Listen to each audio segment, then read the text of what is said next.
para a palavra de Deus. Glória a Deus. Saúde a todos com a paz do Senhor, amém? Vamos orar. Querido Deus, soberano Pai, Pai de eternidade, Pai maravilhoso, Pai eterno, te louvamos, ó Deus querido, por estarmos aqui diante de Ti, na Tua presença, Pai. Agora, ó Deus querido, para ouvir a Tua santa, a Tua gloriosa palavra. Continua usando Teu Filho, como sempre, ó Deus Santo, pelo Teu Espírito Santo, nós possamos ouvir aquilo que o Senhor tem preparado para a Tua igreja nesta noite, ó Deus querido. Em Teu nome agradecemos, crendo na vitória, em nome de Jesus.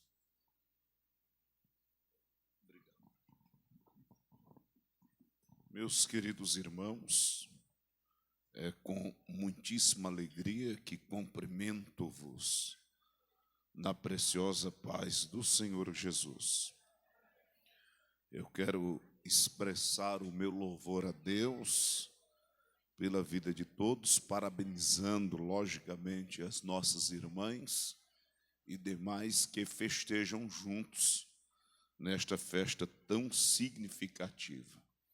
Quero entoar louvores ao Senhor pela vida de meu querido pastor Mazinho, missionária Solange, esse casal que Deus tem levantado e tem nos dado um sentimento de amor, afeto cristão pela vida desta família. E entendemos que tem o Senhor um grande e maravilhoso plano em ato contínuo com o ministério do pastor Mazinho. E nós estamos aqui para aprender através do Senhor. Ensine-nos, glória a Deus. Eu quero louvar muito a Deus por sua vida e trago ao Senhor um abraço do pastor Osiel. Eu comuniquei que estaria aqui, estive com ele na terça-feira, como já falei para o senhor, e ele enviou um abraço para o senhor, forte.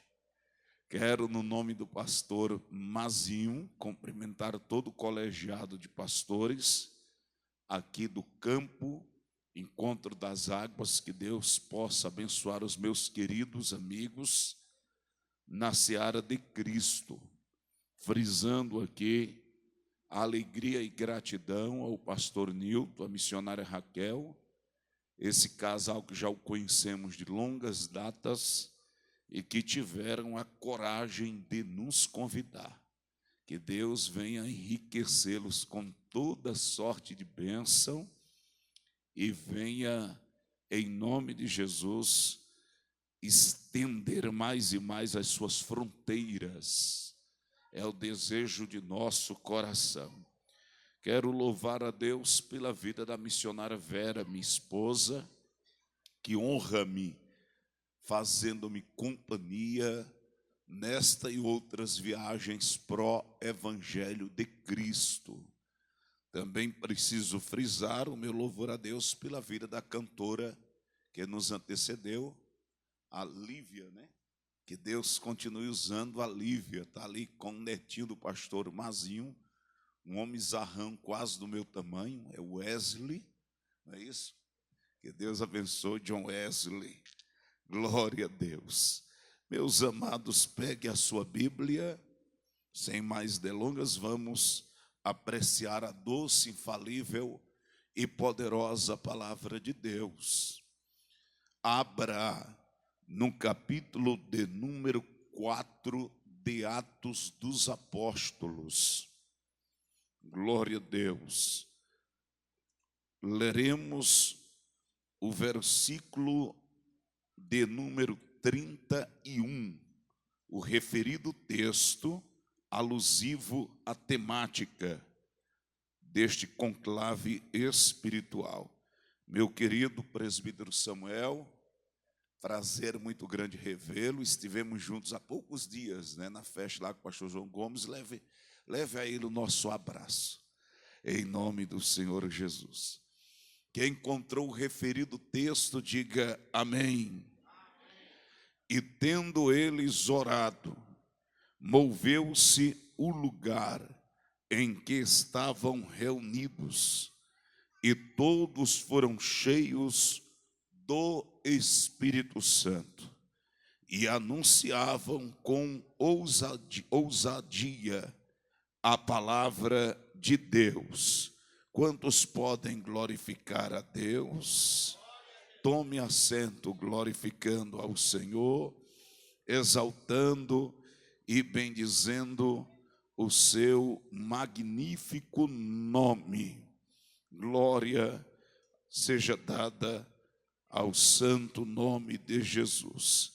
Queridos irmãos, eu tive o prazer, juntamente convosco, de ler esta linda referência bíblica, que, como já anteriormente vos disse, é alusiva à temática, faz alusão à temática desta festividade da oração. Vamos citar em nome do Senhor, 1, 2, 3, da oração.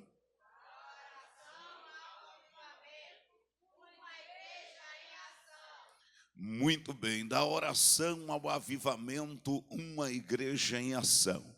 Nesta temática, eu pude presenciar um ato progressivo da igreja, que reflete o seu crescimento avassalador através da vontade santa, logicamente, de nosso Deus, mostrando através desta temática o ministério da oração.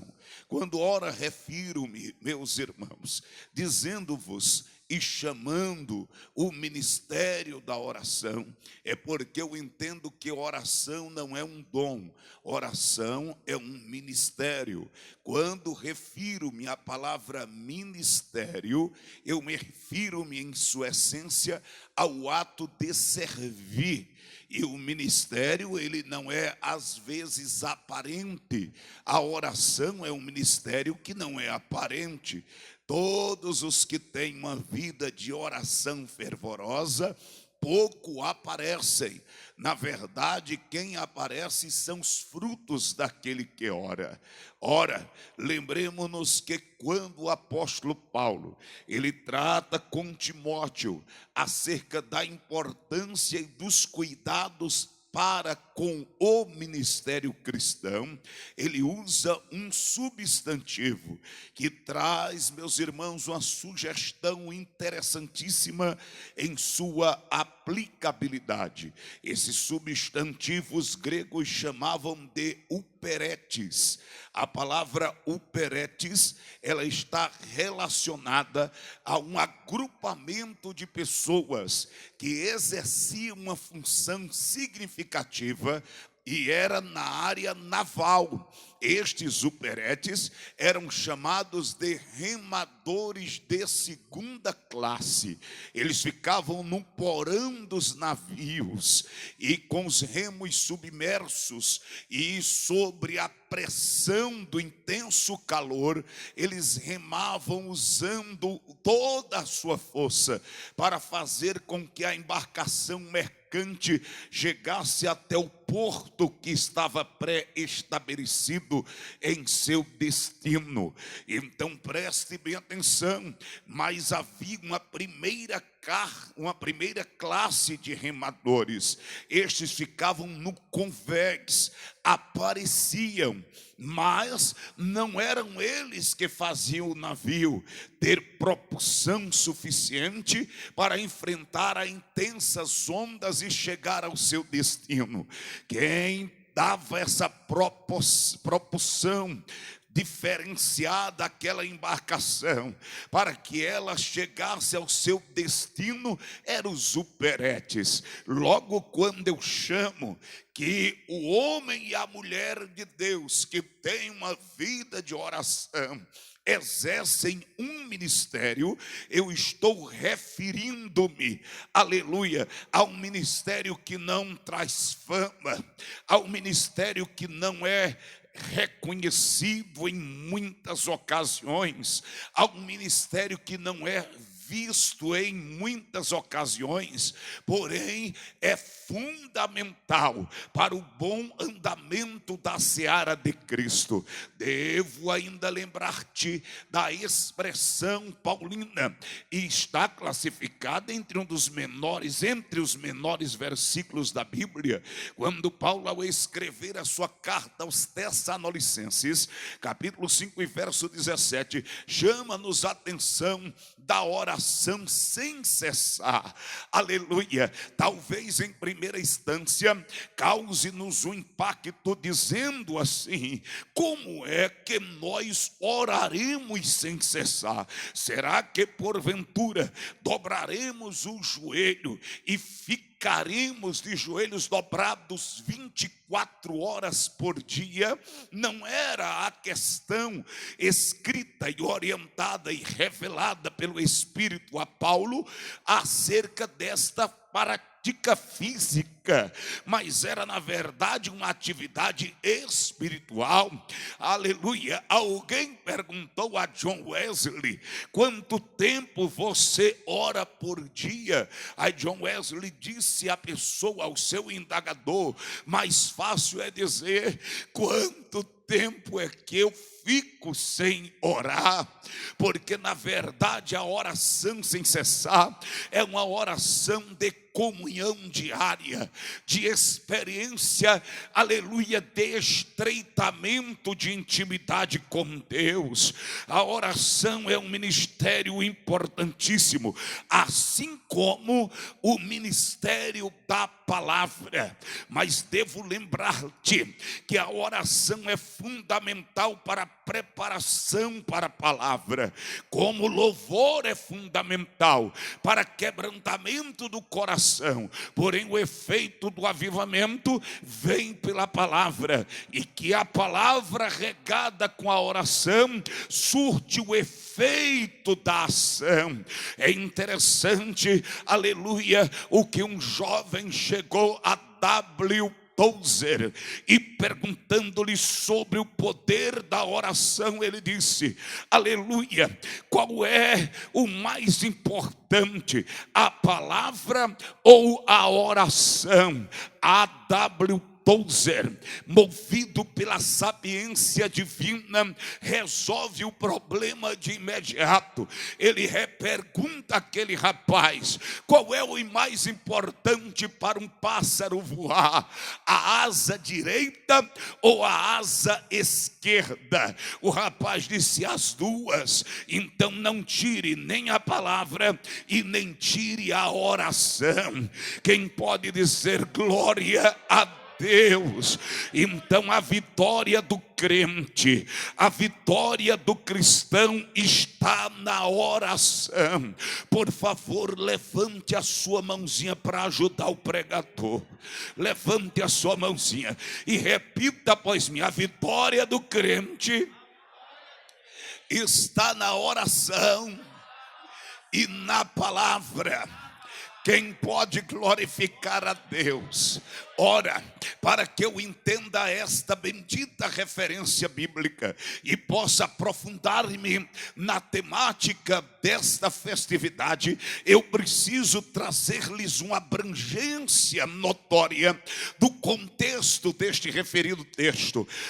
Queridos irmãos, o mesmo está inserido em Atos. Eu quero dizer-te com paixão, com muita paixão da minha parte, o livro de Atos é um dos mais belos livros da Bíblia Sagrada. Por quê, pastor?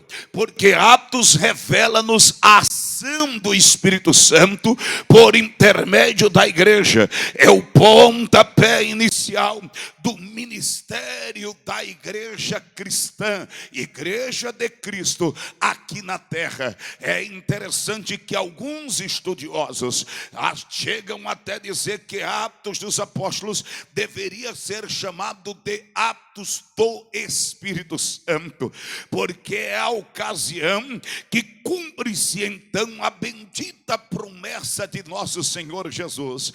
Além da introdução em Atos, do capítulo 1 e versículo 1 à frente, que mostra o tratado, quem escreveu, para quem escreveu, traz-nos o episódio da ascensão de Cristo, a transferência corpórea de nosso Senhor Jesus da dimensão física para a dimensão celestial. Traz-nos a mais bela e gloriosa, aleluia, mensagem e promessa dentro da categoria da eclesiologia, estudo da igreja, porque esta promessa gera o alavancar da obra de Deus, a motivação para a busca através da oração. Lembremos-nos do que disse-nos Jesus em seu sermão, Atos capítulo de número 1 e versículo de número 8, onde o contexto antecedente revela-nos que os discípulos estavam mais preocupados com questões peculiares da terra, com a restauração do reino de Israel, com a visão geopolítica, do que com a visão de reino. E Jesus, repreendendo-os, disse-lhes: não vos compete saber tempos e nem épocas que são estabelecidos pelo Pai. Em outras palavras, ele estava dizendo-os: Deus está no controle de tudo. Deus, não, se você entender melhor, vai abrir a boca para glorificar com maior intensidade. Deus está no controle de tudo, nada foge do controle de Deus. Quem tem glória e pode dar glória, mesmo porque eu atrelo na orientação divina a fé em sua essência. Nós sabemos, permita-me abrir um parêntese, definir a palavra fé com Hebreus 11:1, que a fé é o firme fundamento das coisas que não se contemplam, não se vê, mas que se esperam. Mas aí a essência da fé não está demonstrada nesta referência, está demonstrada a ação da prática da fé, aleluia. Mas a essência da fé é a crença em duas doutrinas que auxiliam-nos na nossa comunhão com Deus, que nós a buscamos na intimidade da oração: a supremacia de Cristo e a suficiência de Cristo. Aleluia. Supremacia é quando eu entronizo, quando eu deixo permitidamente Jesus reinar sobre minha vida, e compreendo eu que quem manda, quem desmanda, quem leva, quem traz, quem abre, quem fecha, quem dá, quem tira, quem mata, quem ressuscita é Jesus. Eu entendo que Ele é Deus na minha vida, que Ele é Senhor. O Espírito Santo me faz lembrar do jovem rico que chega perto de Jesus e não chama de Senhor. É a chave da hermenêutica do texto. Ele chama Jesus de bom mestre, porque o seu Senhor era uma visão materialista, era uma visão financeira. Ele não entronizara ao Senhor. Lembremos-nos dos Salmos de número 46, aquele hino glorioso cantado por Ezequias, quando Israel estava sitiada pelos assírios, e Senaqueribe com quase 200.000 soldados ameaçando-os dioturnamente. E no refrão do hino, versículo 7, versículo 11, aleluia, ele canta: o Senhor dos exércitos está conosco, o Deus de Jacó é o nosso refúgio. Levante a sua mão. A Bíblia diz: Senhor, a Adonai. Adonai é aquele que está acima de tudo e acima de todos. Você quer ter uma vida bem-sucedida na oração? Você quer ver um avivamento que gere ação? Que essa oração te jogue, aleluia, te levante para um avivamento. Então, pelo amor de Deus, deixe Cristo mandar na tua vida. Aleluia. Escrevendo o apóstolo Paulo aos Gálatas, capítulo de número 2, versículo, se não me falha a memória, 24, ele disse: não sabeis vós, ou permita-me retificar, não sou mais eu que vivo, mas é Cristo que vive em mim. O apóstolo Paulo mostra-nos de forma esclarecedora que quem manda nele é o Espírito de Deus, é o Senhor, é Jesus Cristo. Lembremos-nos de Atos dos Apóstolos, capítulo de número 6, 16 e versículo de número 6, quando Paulo está às margens da realização da sua segunda viagem missionária. O seu desejo em priori era o retorno à região da Frígio-Galata, onde já tinha igreja, onde já tinha hospedagem, onde já tinha comida, mas a Bíblia diz que o Espírito Santo os impediu, e subalterno à vontade divina, Paulo permite que o Espírito de Deus interaja com ele, e através de uma revelação em sonho, ao ver um varão macedônico pedindo-lhe, suplicando-lhe: passe a Macedônia e ajuda-nos, Paulo empreende à luz da vontade divina, que segundo Paulo no capítulo 12 de Romanos, versículo de número 2, ela é boa, agradável e perfeita. Paulo é levado pelo Espírito Santo a uma das mais belas odisseias que estão registradas no cânon sagrado, onde ele faz enfrentamentos de prisão, e Deus por sua vez age com a confirmação de sua promessa, livrando-o da morte, milagrosamente falando. Então preste atenção no que este homem vai abrir os lábios para lhe dizer: vale a pena deixar Jesus nos dirigir, vale a pena. Levante a sua mão, abra os seus lábios e feche os seus olhos. Eu estou sentindo de Deus.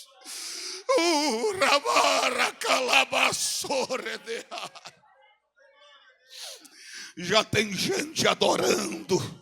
30 segundos de adoração. 30 segundos. Ele é soberano na tua vida. Ele é supremo na tua vida. Ele é Senhor, é o segredo inicial. Intronize Jesus em teu coração. Deixe Ele mandar. Deixe de tomar essas atitudes peculiares da ansiedade por conta própria, por desejo próprio. Deixe o Senhor tomar as rédeas da